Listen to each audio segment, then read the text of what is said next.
हम चर्चा कर रहे हैं कि कर्म के बंधन से कैसे बचें।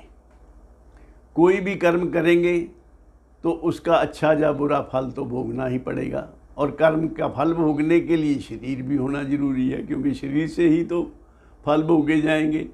शरीर होगा, उसके लिए जन्म मरण होगा, तो जन्म मरण के साइकिल में हम पड़े रहेंगे। पुनरपि जननम पुनरपि मरणम पुनरपि जननी जठरे शयनम। तो जन्मने मरने का तेरा चक्कर चलता आ रहा, गर्भ से बाहर कभी फिर गर्भ में ही जा रहा। तो ऐसा ये कैसे छूटेगा, इस सर्कल से कैसे हम निकलेंगे बाहर, जब हम कर्मों के जो फल से मुक्त हो सके। तो भगवान ने गीता जी में एक ऐसी विधि बताई है, मेरे ख्याल में यही एक ऐसा एक यूनिक ग्रंथ है गीता जी, जिसमें भगवान ने वो तरीका बताया है कि जो भी आप करते हैं, पहले से जो कर रहे हैं वो ही करते रहिए, सिर्फ उसके पीछे की भावना बदल दें। हमारे ग्रंथों में ऐसा भी आता है कि गणका नाम की वैश्या और सदन नाम का कसाई, ये दोनों ही काम जो हैं अपने समाज की दृष्टि से ये पाप कर्म है।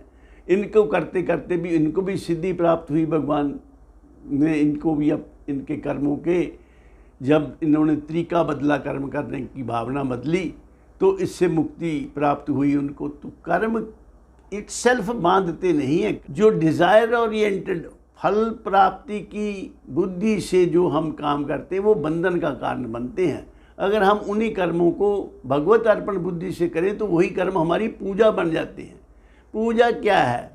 पूजा, कोई भी काम जब आप अपने लिए नहीं करते तो वो परमात्मा की पूजा ही समझी जाती है।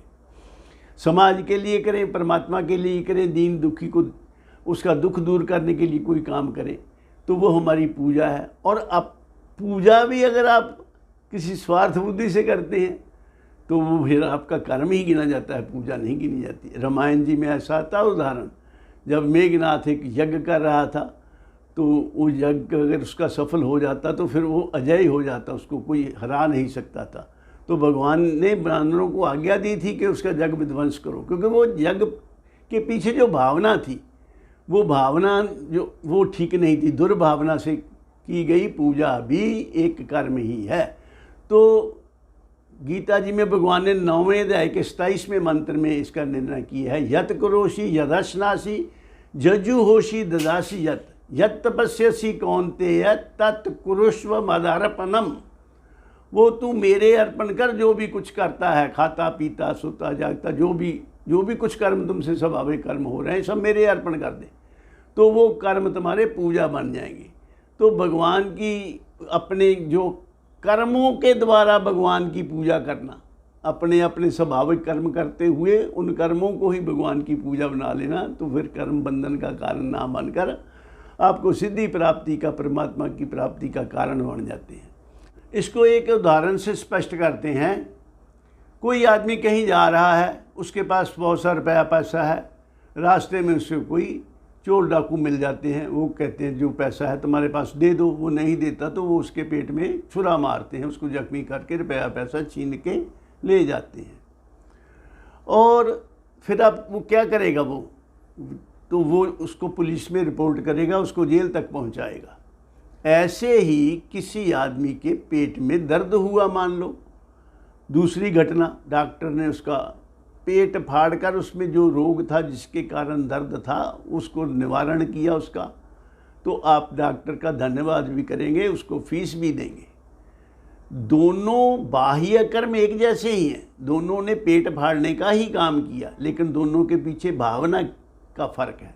एक ने आपका रुपया छीनने के लिए पेट फाड़ा, और दूसरी घटना में डॉक्टर ने आपका भला करने के लिए, आपके दुख को निवारण करने के लिए वही काम किया।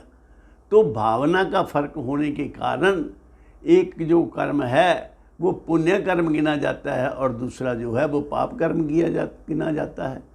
एक को जेल होती है, दूसरे के प्रति आपकी श्रद्धा होती है, उसको फीस भी देते हैं, उसका धन्यवाद भी करते हैं। तो ऐसे ही आप कर्म के पीछे की भावना को बदलें। जो भी कर्म आप कर रहे हैं उसको भगवत अर्पण बुद्धि से करेंगे तो वही कर्म आपकी पूजा बन जाएंगे।